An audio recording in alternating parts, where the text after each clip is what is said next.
केरल के वेंजुरामुंडू इलाके से एक ऐसी खबर सामने आई है जिसने एक पूरे राज्य को झकझोर कर रख दिया है। 23 वर्षीय अफान ने अपने ही परिवार के 6 लोगों की निर्मल हत्या कर दी, जिसमें उसकी प्रेमिका, दादी, भाई, मामा, मामी और अन्य शामिल थे। इस जघन्य अपराध का कारण 65 लाख रुपए का भारी भरमार कर्ज बताया जा रहा है, जिसे उसने 14 लोगों से उधार लिया था। पुलिस को दिए गए बयान में अफान ने कहा, मैं जेल जा रहा था और मेरी प्रेमिका अकेली रह जाती, इसलिए मैंने उसे भी मार डाला। पुलिस जांच के अनुसार अफान पिछले समय से भारी कर्ज के दबाव में था। उसने 14 अलग अलग लोगों से कुल 65 लाख रुपए उधार लिए थे, जिसे चुकाने में वह असमर्थ था। कर्जदाताओं का दबाव बढ़ता जा रहा था और इसी तनाव से उसे खौफनाक कदम उठाना पड़ा। सूत्रों के मुताबिक उसने पहले अपने परिवार के सदस्यों को निशाना बनाया और फिर अपनी प्रेमिका की भी हत्या कर दी। पुलिस के अनुसार अफान ने अपने पहले दादी और भाई की हत्या की।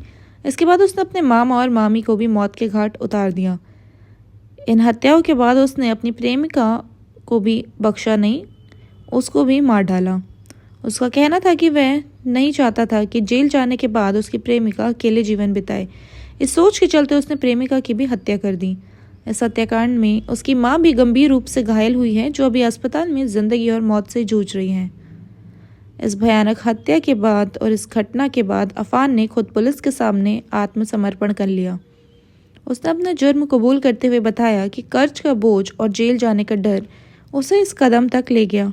पुलिस ने हत्या के इस मामले में कई धाराओं के तहत केस दर्ज किया है और घटना स्थल से सबूत जुटाए गए हैं। अफान के घर से कुछ हथियार और अन्य सामान भी बरामद किए गए, जिसका इस्तेमाल उसने हत्या के लिए किया था।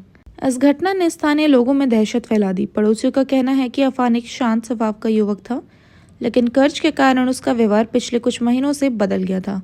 इस हत्याकांड ने न केवल परिवार और रिश्तों की पवित्रता पर सवाल उठाए हैं, बल्कि वित्तीय संकट के मानसिक स्वास्थ्य पर पड़ने वाले प्रभाव को भी उजागर किया है। केरल पुलिस के इस वरिष्ठ अधिकारी ने बताया, यह एक बेहद दुखद और चौंकाने वाला मामला सामने आया है। हम सभी पहलुओं की जांच कर रहे हैं। पारंपरिक तौर पर यह साफ किया है कि कर्ज और मानसिक दबाव ने अफान को इस अपराध के लिए उकसाया था। हम यह भी पता लगा रहे हैं कि क्या कर्जदाताओं का इसमें कोई हाथ था या नहीं। पुलिस ने इस मामले में गहन जांच शुरू कर दी है और कर्ज देने वाले से भी पूछताछ जारी